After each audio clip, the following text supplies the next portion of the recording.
Quando começaram a se construir armas, seja lá uma espada, seja lá uma lança, uma flecha, surgiu aí de fato a prática da arte marcial. Só que de uma maneira não escrita, né? De uma maneira prática. Então a arte marcial surgiu lá na pré-história, quando o homem começou a se defender. Furin Kazan pode ser traduzido literalmente como vento, floresta, fogo e montanha. Nós homenageamos todos os mestres do antepassado, ou seja, todos os mestres que desenvolveram qualquer arte marcial, a qual estruturou uma metodologia de luta, uma metodologia de equilíbrio, de força. E foi justamente na década de 70, né, eu acho que no período pós-guerra, que muitos professores de arte marcial, seja do Japão, da China, migraram para o Brasil e se intitulou naquela ocasião, né, que chegou o Kung Fu no Brasil, né. Só que pra gente aqui, depois que o cinema apareceu o Bruce Lee na década de 70, né? Então qualquer arte marcial que tinha um pingo de origem oriental foi rotulada como Kung Fu. Aí a palavra Kung Fu ela surgiu dessa forma de se divulgar uma maneira genérica de arte marcial. Isso na nossa visão, a visão da nossa escola Tao Te Ching, né?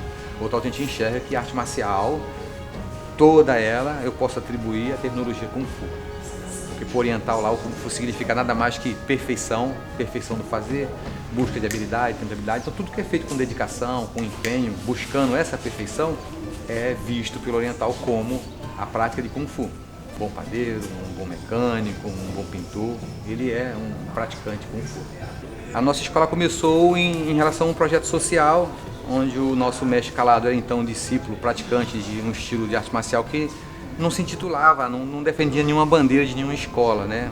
Era um projeto onde se praticava um sistema misto e místico de arte marcial. Na época, por então, uma pessoa chamada de Sormani, a qual a gente considera um mestre, porque faz parte dessa história da nossa escola. O mestre Calado praticou com ele praticamente a sua adolescência, a infância e a adolescência. E por volta aí de 78, talvez 82, quando o mestre Sormani faleceu e esse projeto que existia, ele parou. E o mestre Calado teve um insight, ele acreditou, na ocasião ele não era mestre, e ele falou, não, eu tenho que divulgar isso para as pessoas, porque é uma metodologia boa de prática.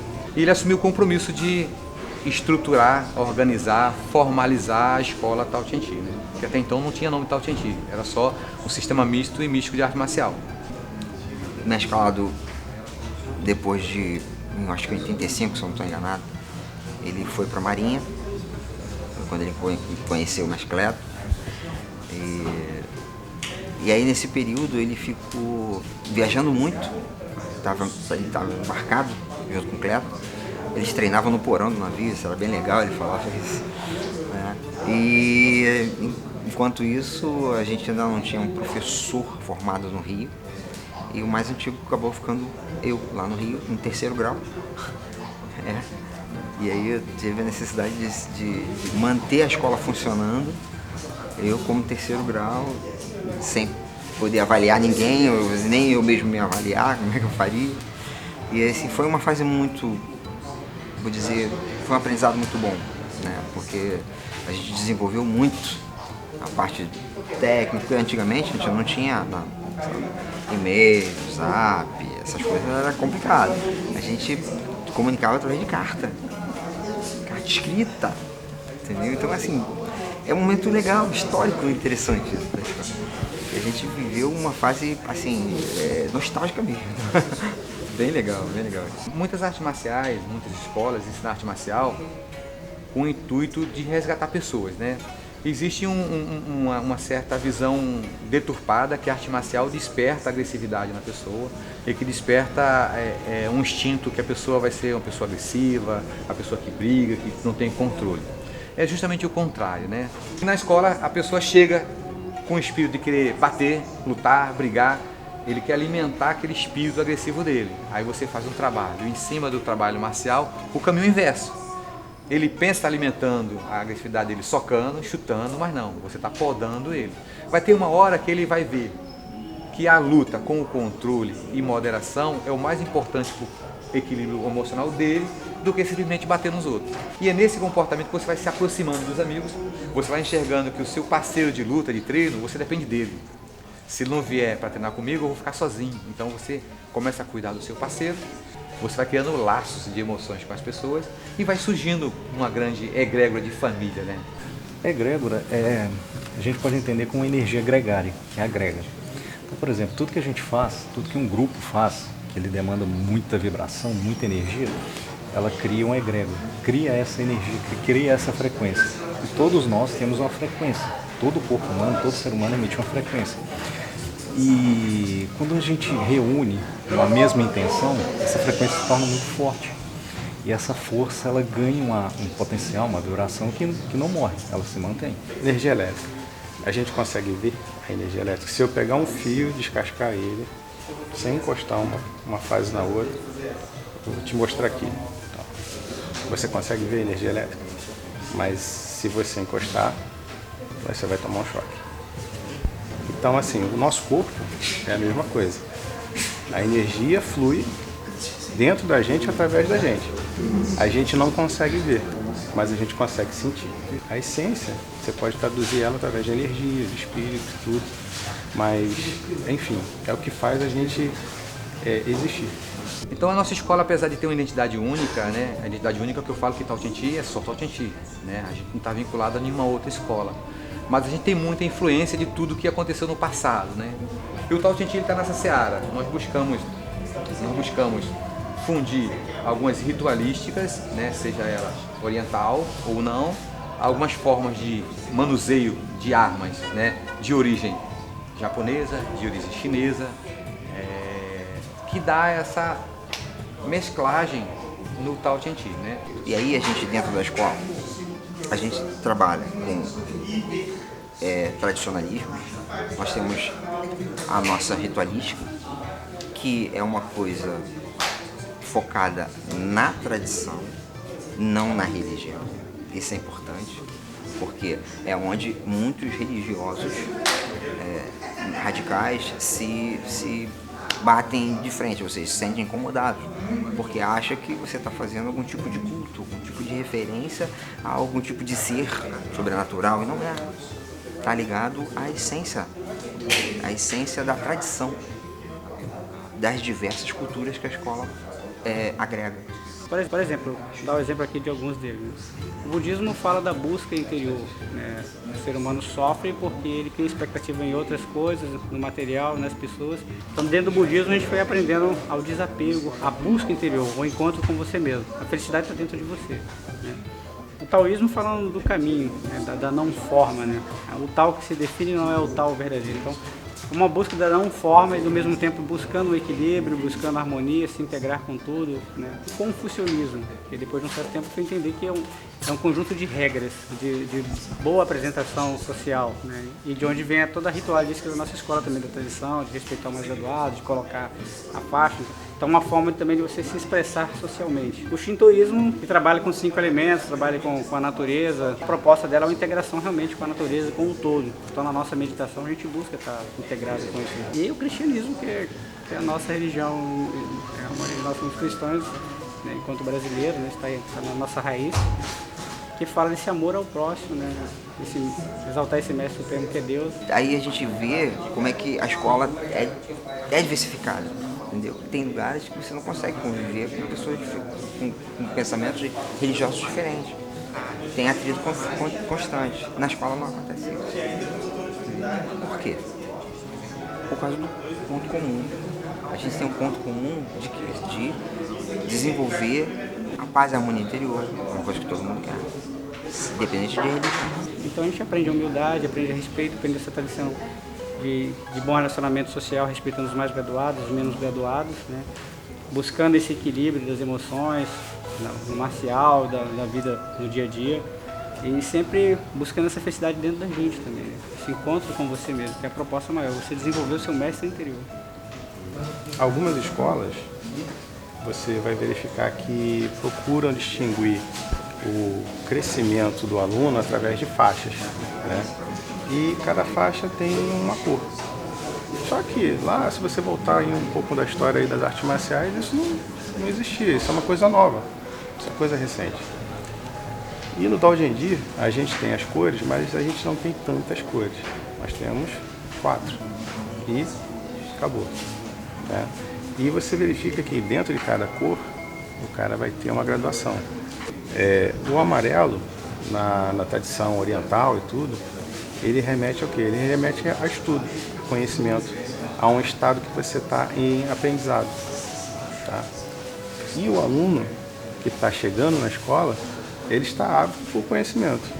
Né? Então, assim, o amarelo, ele favorece, vamos dizer assim, a ele ficar receptivo a esses ensinamentos. Só que só receber conhecimento não adianta.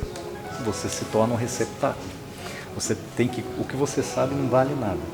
O valor vai estar naquilo que você faz. Para fazer, você precisa de força. Você precisa sair do seu lugar, você precisa de motivação. Aí vem o vermelho, que já seria o próximo passo, o próximo grau dessa evolução. Então você tem o conhecimento, mas você precisa de força para correr atrás. Então o vermelho é aquela cor que vai te dar força, que vai te acordar, que vai te mobilizar, que vai te fazer agir. E quando a gente sabe que busca, que a gente precisa do conhecimento, que a gente tem força, a gente vê que o universo é uma imensidão, o preto. Você vai juntar a força com o conhecimento e para a escola ele tem um significado que ele diz que é a morte da ignorância. Quando a gente percebe que a gente é só um ponto e que a gente precisa se abrir mais, você começa a matar a ignorância de achar que domina e que o seu mundo é ali.